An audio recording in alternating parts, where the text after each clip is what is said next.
it don't matter how old your kids get, you kind of got to watch out for them, bro. Like, especially if you have a net worth of $820 million. Like, there's no way that my grandkids and my daughter is living in a rental car to make ends meet. That's just not going to happen on my watch. I don't care if I got to give her an allowance. Like, okay, $5,000 a month. What is that? 5,000 times 12. That's a drop in the bucket for him. 12 times 5. That's $60,000 a year. You can't afford $60,000 a year for your daughter and your grandkids to not be in a fucking rental car, my dude. Like, I know that I'm getting on like a little ranty, but I am on the jack.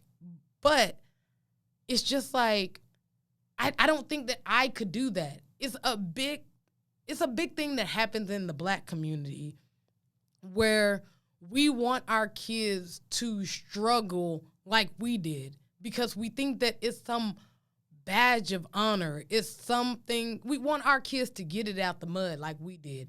And yes, that shit builds character. Not giving your kid money and spoiling them so that they can have the proper skills in life to do for themselves once you're gone. That's every parent's objective in life, is to get my children to the point where they're not struggling before I die.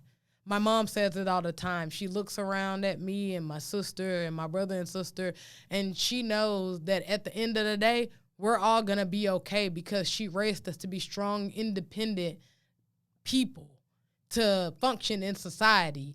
No matter if we quit our job or our job got taken away, whether we got a sickness or we're healthy, whether we got a car or we on the bus, we are independent for the most part. And that's all she wanted out of life because she already went through the bumps and bruises of life to try to provide us the life where we might have to go over the speed bump, but we ain't got to turn the corner, if you get my analogy. She's already kind of paved the road for us to be independent as we can be and function in society. Now, that's just a middle-class mom making ends meet. You know, when I was younger, my mom worked at Minyards and AutoZone. That's just a middle-class person. And at that point in her life, she wasn't even middle class. She was actually lower than middle class. She was on government assistance. But we're not talking about a middle-class person. We're not talking about a lower-class person. We're talking about somebody that's worth $820 million. That's a lot of money. $60,000 is a drop in the motherfucking bucket for that. If you're not going to do it for her because of whatever bad blood that y'all got going on, and for whatever reason, she's just a spoiled, entitled brat and she thinks that you're supposed to take care of her for the rest of her life, I don't know.